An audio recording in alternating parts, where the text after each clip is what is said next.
I visited the city of Ashkelon, located 7 kilometers north of Gaza, 3 weeks after the Gaza war ended.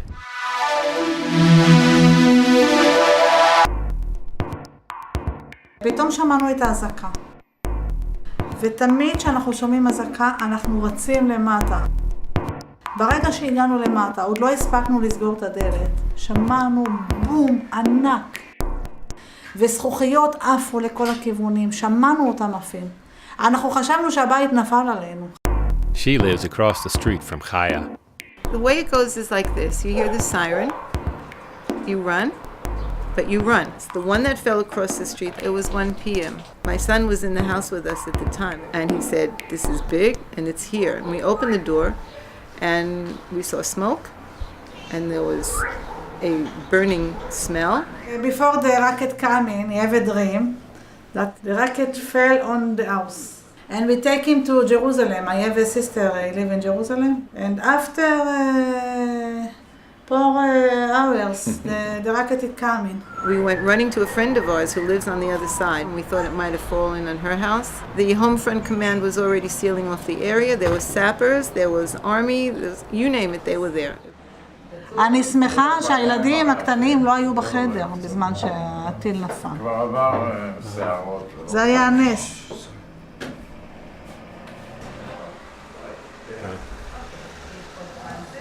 We have a huge history, 5,000 years old, same as Gaza.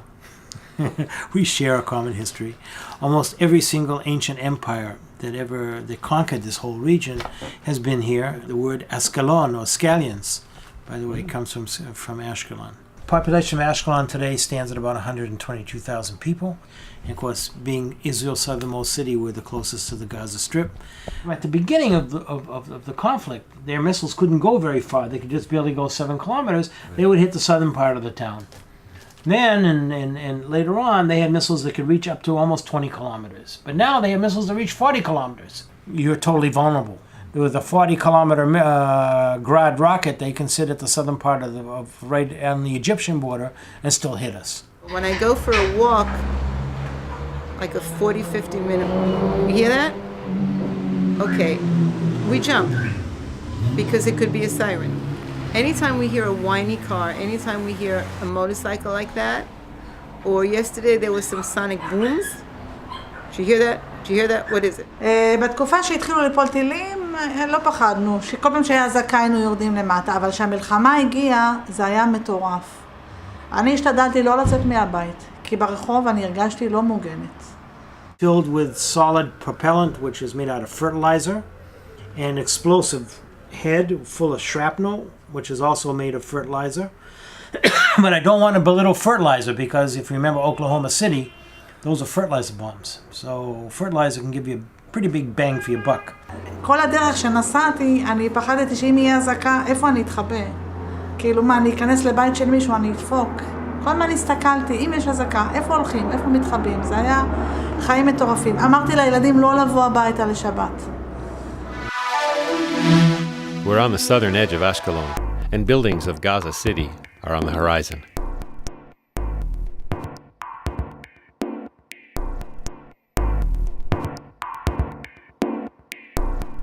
First Qassam rocket that fell in Ashkelon was in 2003. This was 2006, the green are Qassams. Red is 2008, and the orange is 2009. Yeah, the maximum you have is 30 seconds to run for some kind of protection. So if we're under attack right now, I suggest you shut the camera off and we'll go down the stairs here and we'll just wait till it's over.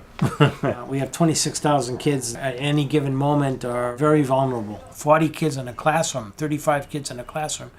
30 seconds, you can't even get them out the door. Never mind get everybody down the stairs and into a shelter. What do? You cancel all life? This is a city. We have to continue to exist. So you get to a point where that if you can't defend physically, you have to stop the other side from shooting at you. If the Hamas will come tomorrow, we'll say, okay, bring us trucks, we'll load the truck with all our ammunition, with everything that we have, and have supervisors looking around and see that we have not left with one missile or weapon. If they do this, I don't think anybody will not talk to them. You also have another problem, and that's the problem of Gilad Shalit. On June 25, 2006, Hamas soldiers tunneled 300 meters under the border to capture Israeli soldier Gilad Shalit and bring him back to a secret location in Gaza. The uncertainty of his condition and his fate are sticking points in any Israel-Hamas peace agreement. Is he alive? Is he rotting? Nobody's been allowed to see him. Nobody's been, the Red Cross Geneva Convention, it's not a part of their mindset at all. There were 2 Qassams yesterday morning, not far from here, and last week there was a barrage of 10. They're still shooting here and there. We hurt their honor. That's the dilemma. Let's look at it this way. There was always good relationships between the people of Gaza and the people of Ashkelon.